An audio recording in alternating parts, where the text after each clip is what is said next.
How does Egypt's outreach calls with Saudi, Jordan, and Turkey reposition Cairo as a central broker on both Sudan and Gaza? And what realistic outcomes should viewers expect this month?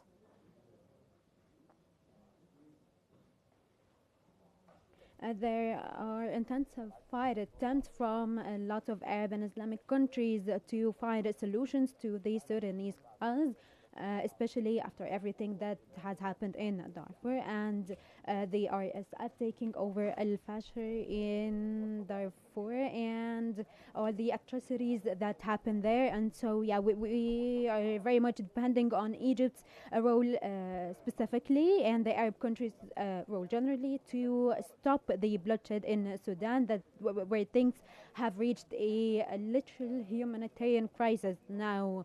There are reports that say that there are 12 million displaced civilians and the utilities are fully destroyed. How would you describe the current situation in Sudan right now or as we speak, especially after the fall of Al-Fashir? And how is this different from previous escalations?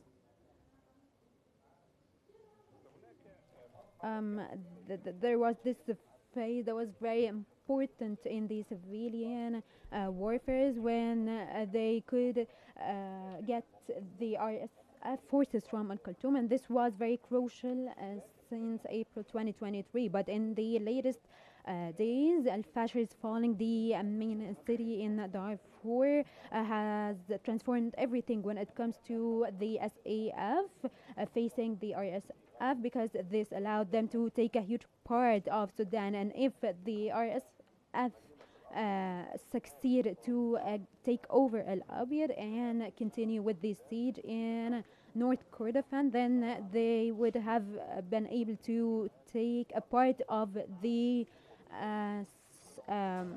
western north, and they could take even more land in Sudan. And this unfortunately means dividing Sudan and destroying it completely. This if the RSF succeed in this, and so this will be very dangerous. This when it comes to the civilian military level, but when it comes to the humanitarian level, the UN reports and the eyewitnesses to talk about catastrophes, mass killings, ethnic cleansing, a genocide by the RSF in Al-Fashir, Bara, and other cities in Darfur. Sir, in light of all the catastrophes that you just mentioned now, the United Kingdom pushing an emergency UN Security Council session, and the United States saying it's very much engaged. Where is the real leverage to force a nationwide ceasefire in Sudan, and what would a credible roadmap look like at this point?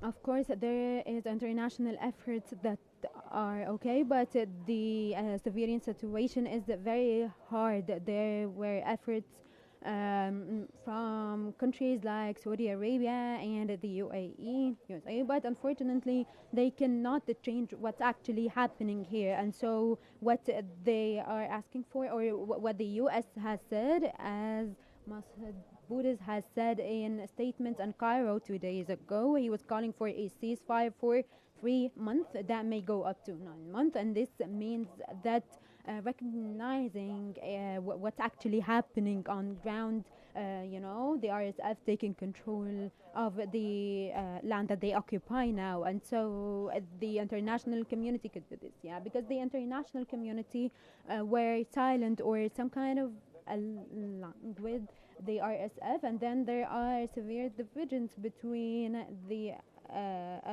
Islamic powers on how to deal with the situation in Sudan. And so if there is no successful interference and an actual one to prevent the RSF from taking more land, then it will be all in vain.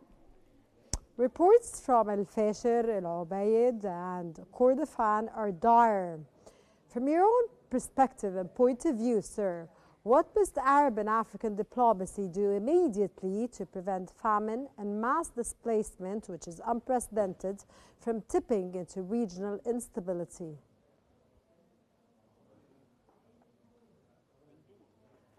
Without being able to fund the RSF in providing them with arms and equipment, then there is no real solution. As we know that they have been funded and with some organizations in Darfur, and they also received money, they received arms, and so this is what makes them capable of attacking attacking different cities.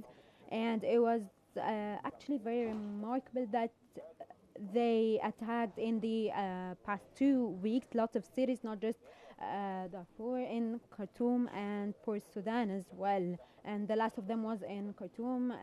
We saw the aviation starting their strikes again. And so, yeah, calling for this, calling for a ceasefire doesn't stop the wars like what happened in Gaza. It stopped the ceasefire for now, and then the U.S. asked for an actual ceasefire. Do we have a side that could pressure the RSF to stop their operations? This is what we need to ask.